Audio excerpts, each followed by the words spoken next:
Puja dan puji bagi Allah Subhanahu wa taala yang telah mengumpulkan kita di majlis yang mulia ini, yang mana tidak kita hadir ke sini kecuali kita semua dipilih oleh Allah Subhanahu wa taala.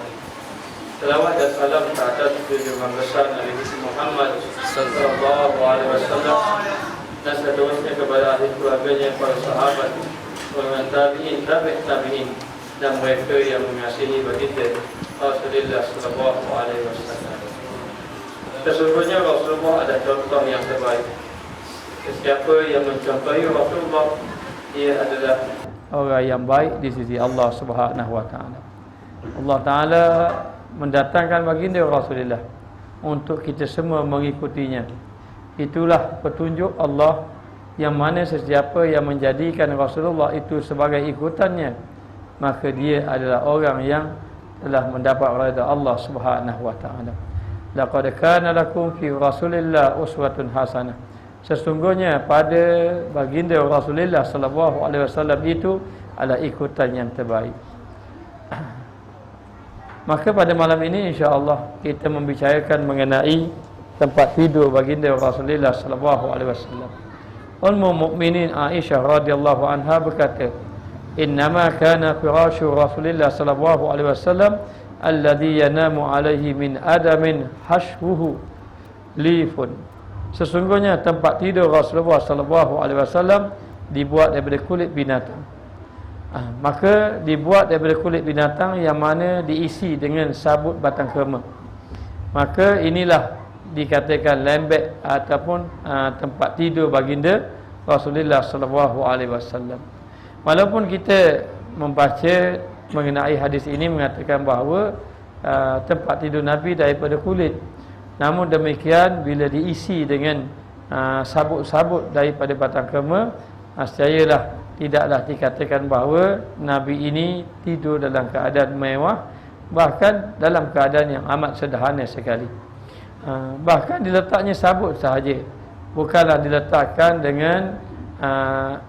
dengan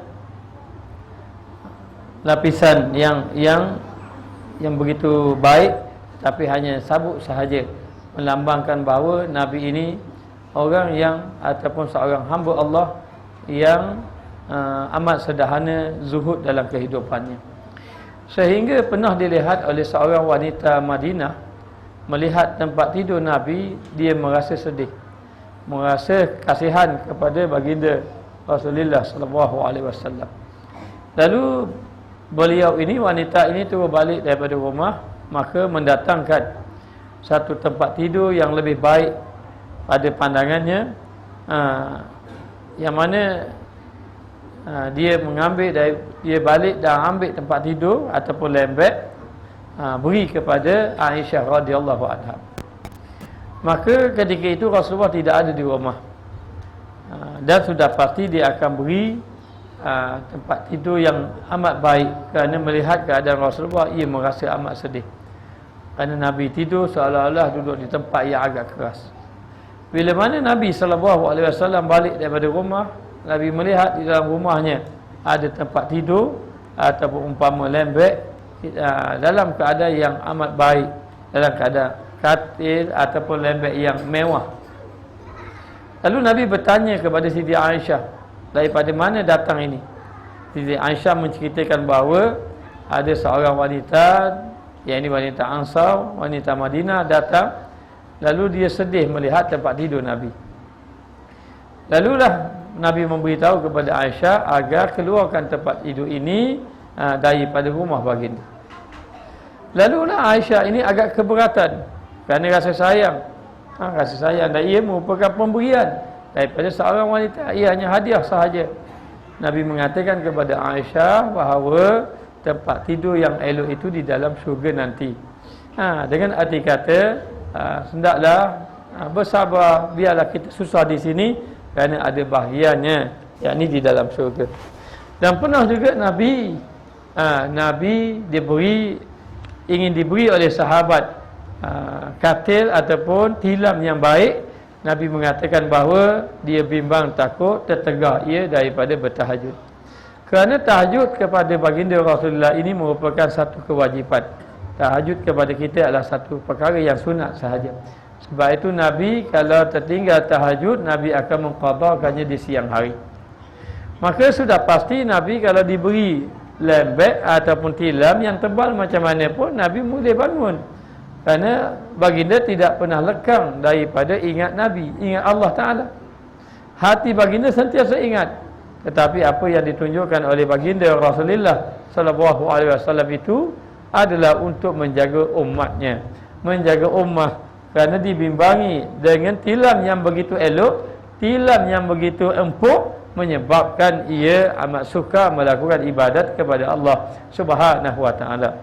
Dengan tempat tidur yang keras, dia punya kulit kemudian disalut, diletakkan, diisi dengan sabut batang kurma, menunjukkan Nabi ini seorang yang amat zuhud. Dalam waktu yang sama, Nabi juga tidak menunjukkan kepada kita agar sentiasa mengingatkan kepada ibadat. Jangan ada sesuatu yang menyebabkan terhalangnya ibadat.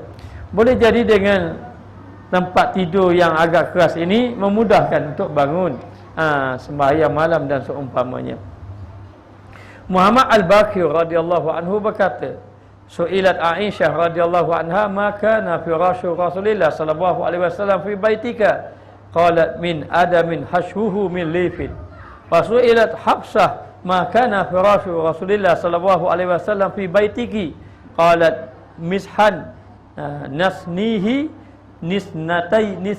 nisyataini fayanamu alaihi. Falamma kana zata lailatin qultu law sanaituhu arba'a sanyatin lakana aw ta'alahu wa sanainahu lahu bi arba'in sanyatin. Falamma asbaha qala ma farastumuli lailata, qalat qulna huwa firashuka illa anna sanainahu bi arba'in saniyatin. Qulna huwa aw ta'ulaka, qala rudduhu li halatihi ula fa innahu mana'atni wi ta'atuhu salatil lailah. Aisyah radhiyallahu anha ditanya, apakah yang menjadi tempat tidur Rasulullah sallallahu alaihi wasallam di rumah kamu? Maka orang bertanya pada Aisyah, bagaimana tempat tidur Nabi di rumah kamu? Maka jawab Aisyah, tempat tidur baginda Rasulullah sallallahu alaihi wasallam daripada kulit binatang dan diisi dengan sabut batang kurma. Lalulah Hafsah juga Ummul Mukminin ditanya. Kemudian orang bertanya kepada Siti Hafsah, apakah yang menjadi hamparan tempat tidur Rasulullah sallallahu alaihi wasallam di rumah kamu? Apakah yang jadi tempat tidur ataupun bagaimana tempat tidur rumah baginda Rasulullah? Jawabnya Hafsah, adalah kain kasar daripada bulu. Kemudian kain kasar itu dilipat menjadi dua. Maka itulah tilam baginda Rasulullah sallallahu alaihi wasallam. Dan Rasulullah tidur di atasnya. Pernah satu malam saya berkata dalam hati, sekiranya saya lipat kain itu menjadi empat, tentulah ia akan jadi empuk lagi. Kalaulah lipat empat, jadi tebal lagi, sedap lagi Nabi tidur. Lalu tentulah lebih empuk lagi baginya. Kami pun melipat kain itu menjadi 4 lipatan untuk Rasulullah sallallahu alaihi wasallam. Lalu dia lipat jadi 4 agar lebih tebal, lebih sedap lagi Nabi tidur. Tak kala subuh, baginda sallallahu alaihi wasallam bersabda, apakah yang kalian hamparkan sebagai tempat tidur saya malam tadi? Apa yang kamu buat kepada tempat tidur saya malam tadi? Maka Hafsah menjawab, itu adalah tempat tidurmu juga. Itu adalah kain yang kamu biasa guna juga, hanya kami telah gunakan dia dengan lipatan sebanyak 4 lipatan. Saya telah lipat sebanyak 4 lipatan. Kami menyangka dan kami lipat itu jadi 4 sebab kami rasakan bahawa itulah yang lebih menyedapkan kamu tidur. Selama ini dalam keadaan tidur dengan kulit dengan lipatan 2 lipatan saja, kali ini 4. Rasulullah bersabda, saya mahu kamu kembalikan jadi yang 2, yang keadaan asal, yakni 2. Kerana apa? Kerana saya bimbang disebabkan kesedapan saya tidur nanti dengan dilipat menjadi 4 menghalang saya daripada mengerjakan tahajud. Inilah baginda Rasulullah sallallahu alaihi wasallam yang amat berat memikirkan tentang ibadat kepada Allah, dan dia bimbang takut masanya berkurangan munajat kepada Allah Taala di malam hari. Maka dengan sebab itu Nabi tidak mahu dilipat 4 menjadi tebal. Sedap Nabi tidur, Nabi kata tempat asal jadikan seperti asal 2 sahaja, agar memudahkan Nabi bangun malam. Ini menunjukkan bahawa Nabi juga tidur, dan Nabi melarang sahabat yang beribadat sampai tidak tidur meletihkan bagi dirinya, kecuali orang-orang yang dipilih oleh Allah yang mana dia tidak tidur dan tidak mudarat akan dirinya. Saya pernah bertanya kepada Habib Ahmad Al-Hada mengenai dia menceritakan kisah penduduk kampungnya yang terdiri daripada orang-orang biasa pun bangun malam, berjaga malam beribadat. Yang menjadi ulama, yang alim, yang soleh, setengahnya tidak tidur terus sampai ke pagi, makan masa bertahun-tahun menjadi amalan. Maka saya bertanya kepada dia, tidakkah ia memudaratkan tubuh? Memudaratkan tubuh kerana tidak tidur malam, berjaga malam untuk beribadat. Dia kata ia mudaratkan tubuh bagi orang yang tidak biasa. Jadi tidakkah nak jadi kebiasaan, dia kena bermula dengan permulaan. Permulaan itu mungkin sudah datang mudarat dahulu. Dia kata dia tidak buat sebagaimana yang kita sangka. Dia tidak terus berjaga malam sedikit demi sedikit. Umpamanya biasanya dia tidur 6 jam, maka dikurangkan menjadi 5 jam. Setelah sekian lama hanya tidurnya hanya 5 jam saja, kemudian dia tukar menjadi 4 jam. Okey, jadi sudah melebihi 2-3 bulan sudah biasa, akhirnya tidur jadi 3 jam. Kemudian 2 jam, akhirnya terus tidak tidur. Maka inilah amalan orang-orang yang saleh, mereka mujahadah diri mereka. Dan Nabi SAW tidak mahu mengajar kepada kita dengan kita tidur dengan tilam yang empuk, kerana bimbang takut amat suka kita bangun malam. Maka menjadi amalan orang-orang saleh dahulu, ia kadang-kadang tidur di tempat yang keras sahaja. Bahkan penuh satu ketika Nabi SAW ditatangi sahabat seperti Sayyidina Abu Bakar, seperti Sayyidina Umar, sehingga kan sahabat ini menangis melihat keadaan Nabi, kerana Nabi tidur di atas pelepah tamar sahaja, sehingga dilihat belakang Nabi ada bekas-bekas kesan-kesan tikar yang buat daripada pelepah tamar. Maka sahabat menangis. Kenapa sahabat menangis? Nabi bertanya sahabat, kenapa engkau menangis? Maka dia membandingkan kerajaan Rom, membandingkan kerajaan Rom dan Parsi, yang mana pemimpin mereka tidur di tempat yang elok, yang enak, yang molek. Sedangkan Nabi juga pemimpin. Nabi memberitahu kepada sahabat, bahagian mereka bahagian dunia, maka kita ambil bahagian akhirat. Maknanya yang paling penting menjaga diri agar tidak terleka kita dalam melakukan amal ibadat kepada Allah Subhanahu Wa Taala. Maka demikianlah baginda Rasulullah yang menjadi contoh kepada kita semua. Dan tidak Nabi tidur kecuali dalam keadaan berwuduk. Dan bila mana saja Nabi tidur, Nabi tidak akan tidur begitu saja, kecuali Nabi berdoa kepada Allah dan juga membaca beberapa surah-surah yang tertentu. Maka dibacanya Al-Fatihah, dibacanya 3 kul, dibacanya ayat kursi, kemudian diletakkan kepada 2 tangan lalu dihembuskan. Selepas dihembuskan lalu disapukan di atas kepalanya. Daripada kepala ke depan sampai kepada tangan yang mampu dia sampai. Sampai yang mana dia sampai tadi, kemudian barulah dia baring. Barulah baring dalam keadaan mengiring sebelah kanan menghadap ke arah kiblat. Dalam riwayat lain menyatakan bahawa ketika itu Nabi berzikir, membaca subhanallah, alhamdulillah, Allahu akbar, sehinggalah Nabi tidur dalam keadaan berzikir kepada Allah Subhanahu Wa Taala. Ini Nabi ajar kepada kita agar kita ini tidur mengikut kehendak Allah Subhanahu Wa Taala.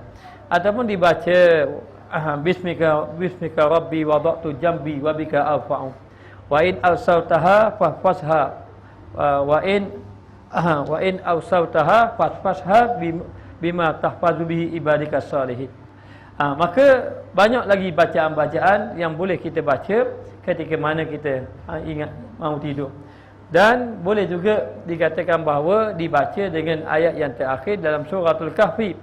Seperti ayat innal ladzina amanu wa amilus solihat kanat lahum jannatul firdausi nuzula khalidina fiha la yabghuna anha hiwala qul law kana al-bahru midadan li kalimati rabbi lanafidal bahru qabla an tanfada kalimatu rabbi walau ji'na bimithlihi madada qul innama ana basyarum mislukum yuha ilayya annama ilahukum ilahun wahid faman kana yarju liqa'a rabbih falyamal amalan salihan wala yusyrik bi'ibadati rabbih ahada. Ataupun bacalah surah-surah yang mana seperti suratul Mulk, tabarakalladzi biyadihil mulku wa huwa ala kulli syai'in qadir, menjadi amalan. Ataupun dibaca dengan beberapa aurat seperti dibacanya ratibul hadat, ratib atas dan seumpamanya, agar kita menjadi satu amalan apabila kita tidur, agar dipermudahkan kita untuk bangun beribadat kepada Allah. Kata Tuan Guru Haji Yaakob, apabila kamu tidur nanti, maka selepas kamu ambil wudu tidur dengan mengikut sunnah, maka hendaklah kamu berniat, ya Allah ya Tuhanku, saya mahu sembahyang subuh berjemaah pula. Maka apabila orang itu berniat demikian, apabila dia tidur, maka sepanjang tidurnya itu dikira ibadat kepada Allah Subhanahu wa taala. Ini sebagaimana yang diajar petua oleh Tuan Guru Haji Yaakob ketika belajar di pondok dahulu. Dia kata bagaimana kita tidur dijadikan ibadat, maka hendaklah kamu berniat untuk melakukan amal ibadat kepada Allah Ta'ala, agar sepanjang kita tidur tadi mendapat pahala di sisi Allah. Bayangkanlah kalau orang tidur tidak ambil wudu, kalau orang tidur tidak membaca apa-apa bacaan, lalu dia tidur. Kalau begitulah dia lakukan, maka sepanjang umurnya tidurnya menjadi sia-sia. Tetapi bagi orang yang membaca dengan beberapa bacaan ataupun berzikir ataupun membaca doa, maka tidurnya menjadi ibadat. Maka kalau dia tidur 10 tahun, 10 tahun dia beribadat. Maka demikianlah kita disuruh agar mencontohi baginda Rasulullah sallallahu alaihi wasallam. InsyaAllah, moga-moga Allah Ta'ala beri kebaikan kepada kita.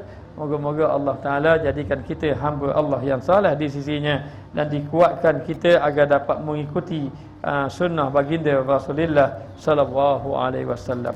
Bismillahirrahmanirrahim. Alhamdulillahirabbil alamin hamdan yuwafi ni'amahu wa yukafi mazidah.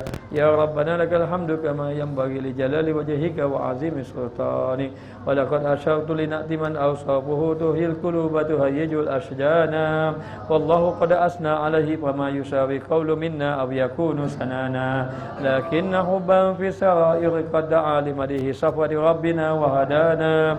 Wa idhim tadajna bil mawaddati hahuna nawfa'i فقرنا ورجانا للواحد الأحد علي إلهنا متوسلين بمن إليه دعانا مختاره وحبيبه وصفيه زين الوجود به الإله هبانا يا ربنا يا ربنا يا ربنا بالمصطفى اقبلنا أجب دعوانا أنت لنا يا ذكرنا في هذه الدنيا وفي أخرانا أصلح لنا الأهوال وفي ذنبنا ولا تؤاخذ ربي إن أخطأنا واسلك بنا في نهج طه المصطفى ثبت على قدم الحبيب خطانا أغنى بفضل منك طلعة أحمد في بهجة عين الرضا توعانا واربط به في كل حال حبلنا وهبال من ود ومن والانا والمحسنين ومن أجاب نداءنا وذوي الحقوق وطالبا أوصانا والهادرين وسائيا في جمعنا ها نحن بين يديك أنت ترانا ولقد رجوناك فحق سؤلنا واسمع بفضلك يا سميع دعانا وانصر بنا سنة طه في بقاع الأرض واقمع كل من عادانا وانظر إلينا واسقنا كأس الهنا واشف وعاف عاجلا مرضانا واقض لنا الحاجات وأحسن ختمنا عند الممات وأصلحا عقبانا يا ربي واجمعنا وأحبابا لنا في دارك الفردوس يا رجوانا يا ربي واجمعنا وأحبابا لنا في دارك الفردوس يا رجوانا يا ربي واجمعنا وأحبابا لنا في دارك الفردوس يا رجوانا بالمصطفى صل عليه وآله ما هركت ريح الصبا أوصانا سبحان ربك رب العزة عما يصفون وسلام على المرسلين والحمد لله رب العالمين.